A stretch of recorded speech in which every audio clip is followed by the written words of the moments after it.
I'm Philip Stoughton. We are at Electronica 2024, and I'm joined by Matthew from Cofactor. Matthew, great to see you You again. as well, sir. How are you? Yeah, I am good. It's been a while, and I think the first time we spoke, it was very much in the early stage of Cofactor. Now I'm seeing your name in more and more places. I'm talking to more EMS companies that are using your product, using it successfully, OEMs as well.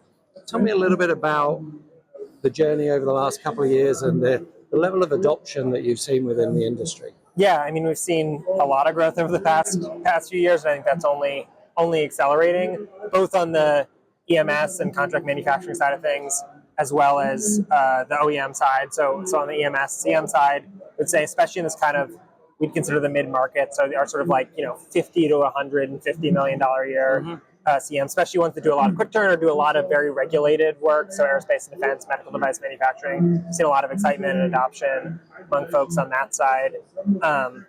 Really, it's kind of an end-to-end inventory management solution that empowers their procurement teams and their inventory teams to work a lot more quickly and effectively. And then on the OEM side, which makes up about 75% of our customer base, our customers now span from 30, 40 person startups to all of the sort of like big household name tech companies that, can't necessarily name names, but, companies with literally like millions of employees. And everywhere in between. So it's been really exciting to see that adoption, really interesting to see how much the same problems really persist at every level of scale. It's really interesting, Matthew. That was going to be my next question. When we look at the last 2 years of supply chain, we've been through a shortage and an inventory bubble that's kind of worked its way through the EMS companies and is now, to a certain extent, with the OEMs. It feels like their problem should have changed in that time, and the way they're using your products, or the problems they're trying to solve with your product should have changed. Is that the case, or is it same old, same old? Yeah, I think we've seen kind of a pretty meaningful evolution that we saw coming, and really anyone could have seen coming, which is, I think, 3 years ago, it was a very sort of shortage mitigation driven use case where folks were saying, like, we are in a period of active disruption. Yeah. We're looking for quick solutions to help us get back on our feet and get out of line down situations, right? I think now what we're seeing is folks being able to take a little bit of a step back and say, okay, we're not operating in panic mode anymore. But we want to start to get ahead of the next round of challenges. And we have kind of a different macroeconomic climate now, where especially in tech and some of these in other industries, folks are starting to look and say, like, how do we do more with less headcount? How do we move faster and get to market faster? How do we get to market faster with confidence that we're going to be building a resilient supply chain and doing that? And so now we're seeing folks adopt the product really in the ways we always want them to adopt the product, which is with the sort of supply chain resilience, operational efficiency mindset versus kind of just the panic, how do we fix this problem? Yeah, exactly, right? We want them thinking about it a little bit further in the future. For sure. Yeah, that makes perfect sense. One of the other big topics that clearly everybody's talking about is the application of AI in manufacturing. I think what's really exciting to me is there are a whole group of companies like Cofactor that have basically come maybe more from the digitized technology world. Digital natives are used to using AI that are coming in and are really starting to understand the EMS industry, which to some people doesn't make sense. It's definitely an industry you need to learn. How do you see the adoption of AI and the level of trust in that you're seeing from your customers? Yeah, so it's still early days, right? And I think anyone who tells you otherwise is lying, right? But we have rolled out AI elements to how our solution delivers on sort of the overall value pretty aggressively, especially over the past year or so. And we've seen a lot of excitement for both kind of the idea that it's using AI, but also, of course, the results that then brings. And I think kind of those fall roughly into two categories for us.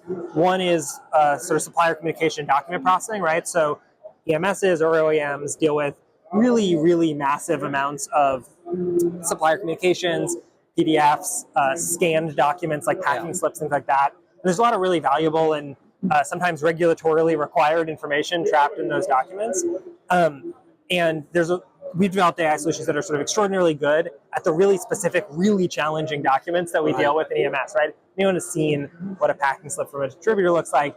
They know that like it's not the easiest document to deal with. Yeah. There's a lot in there. And so we've built in-house AI solutions that are really meant for this and that deal with a lot of the data security challenges. A lot of our customers are in aerospace and defense where you can't use normal AI models for export control reasons. Yeah. And so there's a lot of like special solutioning required to deliver like useful day one solutions here. And then the other bucket is around sort of alt suggestions, part discovery, things like that, which is more the sort of engineering side of our solution. But again, really helping a lot of our missions around helping supply chain folks and engineering folks work together better. Yeah.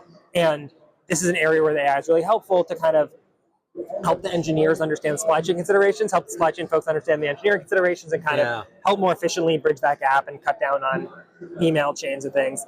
And then I think all of that is on sort of a table stake reality of like, there's no room for errors, right? You know, before we built all this in-house, we spent like a good year and a half evaluating a lot of commercial solutions out there for document processing. Yeah. Folks would really proudly tell us like, it has a 99% accuracy rate. Yeah. And we'd say, hey, like each of these documents has like 2,000 data points in it. So what you're telling me is that basically every document is going to be wrong, right? And that's like totally unacceptable. It's like essentially useless. No EMS is going to trust that. No OEM is going to trust that. I wouldn't trust it, right? Yeah. And so for us, like the bar is 100%, right? And some of that involves carefully tapping in humans in the loop to fill in those gaps when need be. But and that's fine if you're solving 99% of the problem and really accurately identifying the 30 seconds of work that a human has to do to get to 100%. That's a massive value delivery. Yeah, what's not okay is solving 97% of the problem and then getting 1% just wrong, right? No, and that's so absolutely unacceptable. And I think you're doing the right thing there. I think it's understanding what's needed and creating a partnership between the human and AI to be able to do it, not just say